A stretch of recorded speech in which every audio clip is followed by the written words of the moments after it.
जो नागालैंड में आपके विधायक ने स्वतःस्फूर्त जो है समर्थन दिया है, इस पे आपको क्या कहना है? देखिए, कल हमको जानकारी मिली कि नागालैंड के विधायक और नागालैंड के प्रदेश के अध्यक्ष, इन दोनों ने जाके समर्थन का पत्र दिया और हम लोगों को ये जानकारी नहीं थी। बिना हम लोगों की सहमति के ये लिया गया और इसको हम लोगों ने घोर आपत्तिजनक मानते हुए कल ही हम लोग नागालैंड की जो प्रदेश की इकाई है उसको हम लोगों ने भंग कर दिया। अब नए सिरे से हम लोग नागालैंड की प्रदेश इकाई का गठन करेंगे। ये जो एक इम्प्रेशन जा रहा है कि बीजेपी से कोई हमने भंग कर दिया। बीजेपी के लोग तो इसी काम में रहते हैं। मणिपुर में भी, अरुणाचल में हमारे जीते विधायक, उनको बीजेपी ने शामिल कर लिया। मणिपुर में भी हमारे विधायक जीते, उनको बीजेपी ने 5 लोगों को किया, 1 आदमी रह गए।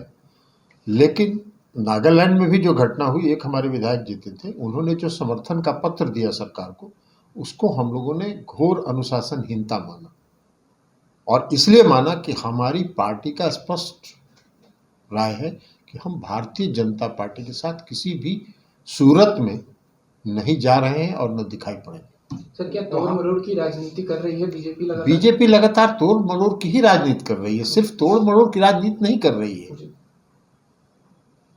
बीजेपी जो पुराने जमाने में आप देखे होंगे कि पुराने जमाने में राजा महाराजा जो अपने उत्तरदायित्व में फेल करते थे, वो क्या करते थे?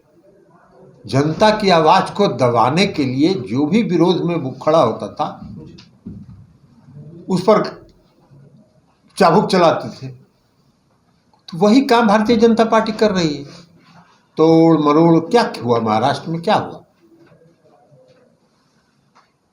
भाई? मध्य प्रदेश में क्या हुआ?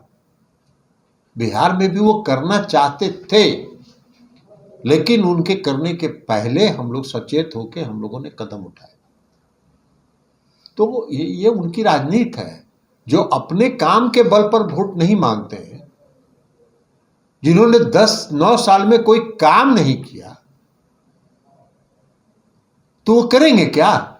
अपने विरोधियों को का मुंह बंद करने का प्रयास करेंगे। तो वही काम में भारतीय जनता पार्टी लगी हुई है। सकारात्मक बात तो वो करते नहीं। कौन सा सकारात्मक काम किया है उन्होंने 9 साल में? 2 योजना की चर्चा हम जब से लोकसभा में गए हैं, 2019 से 2 योजना की चर्चा हर भाषण में सुनाई पड़ती है। एक उज्ज्वला योजना और दूसरा वो जो 5 लाख रुपया देने वाला है, आयुष्मान भारत। ये 2 योजना का चर्चा वो लगातार हर काम में, हर बात में करते हैं। और उज्ज्वला योजना तो अब क्या हो गया, गैस का सिलेंडर का दाम कितना कर दिया? कौन गरीब 1800 रुपये और 1700 रुपये में गैस का सिलेंडर लेके गैस जलाएगा? तो उनका तो फेल कर गया योजना। आयुष्मान भारत में कितने लोगों को दिया उन्होंने 5 लाख रुपए का लाभ? इसका तो डाटा आज तक बताया नहीं उन्होंने। तो ये उनका काम है। सकारात्मक बात पर वो नहीं मांगेंगे वोट। 2024 आ रहा है, अपने विरोधियों पर कैसे अपने पालतू तोतों का इस्तेमाल करके उनकी आवाज को बंद किया जाए, इसी काम में वो लगे हैं। तो ये तो लगातार वो कर रहे हैं। और उसके बाद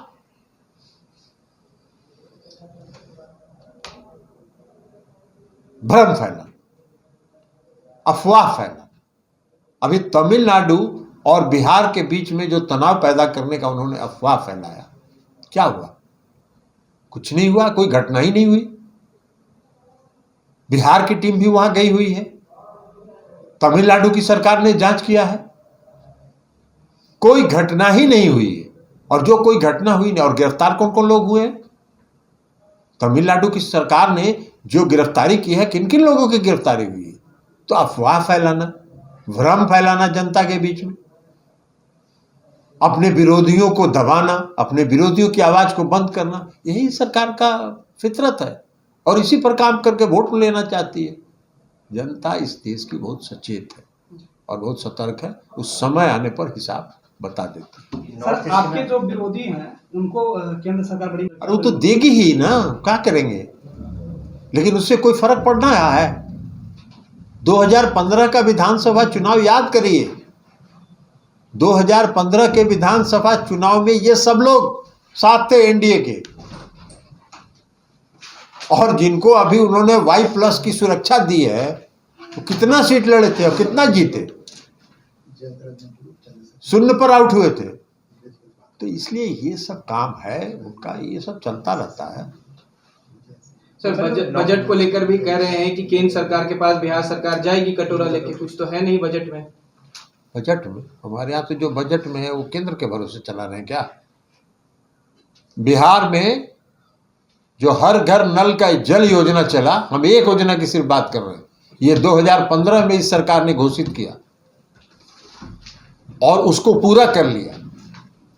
केंद्र की सरकार ने इस योजना को 2019 में एडॉप्ट किया और केंद्र सरकार ने कई चिट्ठियां लिखी बिहार सरकार को। लोकसभा में भी यह मामला उठा कि हमसे भी कुछ केंद्र के सहयोग ले लीजिए जल जीवन मिशन में, लेकिन बिहार की सरकार ने कहा कि 1 रुपया नहीं लेंगे आपसे, 1 छदाम नहीं लेंगे आपसे, अपने बलबूते पर हम ये काम करेंगे, क्योंकि आप कुछ पैसा दे दीजिएगा, कहिएगा कि तो मेरा ही योजना है, हम ही दिए। अरे जो देना है बिहार को विशेष राज्य का दर्जा, वो क्यों नहीं दे रहे हैं, जिससे बिहार का भला हो, पिछड़े राज्य का भला हो। और सिर्फ बिहार ही नहीं, अन्य भी पिछड़े राज्य हैं, सबको विशेष राज्य का दर्जा दीजिए। सर, उपेंद्र कुशवाहा कह रहे हैं कि बिहार में लॉ एंड ऑर्डर की स्थिति बिगड़ गई है। अरे छोड़िए ना, उपेंद्र कुशवाहा जी अभी उधर गए हैं तो क्या बोलेंगे, और बोलने के लिए उनके पास है क्या? लॉ एंड ऑर्डर जाके उपेंद्र कुशवाहा जी दिल्ली में रहते हैं ना, तो दिल्ली का लॉ एंड ऑर्डर जाके देखें। केंद्र सरकार को धन्यवाद देने लगे हैं। बहुत अच्छा, धन्यवाद तो देंगे ही, तो कहाँ जाएंगे? जाएंगे उनके गोद में तो उनका स्तुति नहीं करेंगे तो क्या मिलना है उनको? कुछ मिलना तो है नहीं, स्तुति तो करना ही पड़ेगा। नॉर्थ ईस्ट में सरकार बनी है, उनका कहना है कि 2024 की झलक बीजेपी का। मेघालय में तो अभी गए थे ना इस देश के गृह मंत्री इस चुनाव प्रचार में, मेघालय के चुनाव प्रचार में, और उन्होंने ये कहा कि मेघालय के मुख्यमंत्री जो हैं इस देश के भ्रष्टतम मुख्यमंत्री हैं। और अभी कहाँ बैठे हुए थे? 3 दिन पहले कहाँ बैठे हुए थे? सपोर्ट नहीं कर रहे हैं, वहां जाके बैठे हुए हैं ओथ में, शपथ ग्रहण में। तो यही इनका है, तो क्या करिएगा इनके बोलने का। राहुल गांधी लंदन में जिस ढंग से बोले हैं, लोकतंत्र पर खतरा है, इसको किस ढंग से? देखिए, अब उनकी इच्छा है वो देश के बाहर बोले। हालांकि हम लोगों का ये मानना है कि देश के बाहर दूसरे देश की धरती पर देश की आलोचना नहीं करनी चाहिए। देश इतना बड़ा है कि हम लोग यहाँ आलोचना कर सकते हैं, लेकिन फिर भी उनकी मंशा रही और जो अंदर आक्रोश है वो वहाँ प्रकट हो गया। लेकिन वास्तव में लोकतंत्र नहीं है।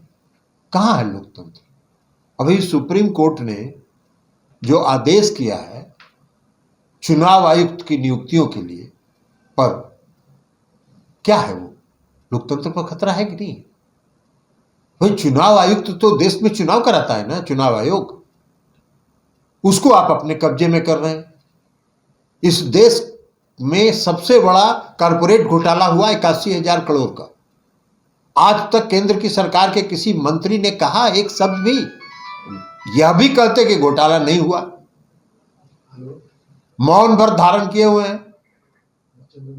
और हम सलाम करते हैं इस देश की न्यायपालिका को, जिसने इस देश की जनता के दर्द को समझा और जांच का आदेश दिया, कमेटी बना दी, तब भी कुछ नहीं बोल रहे। अरे भाई, आपको अगर मंशा आपकी साफ है और कहीं कोई बात नहीं है तो मांग है विपक्ष की संयुक्त संसदीय समिति बनाने की, तो उसमें क्या दिक्कत है? आपको साच को आज किया।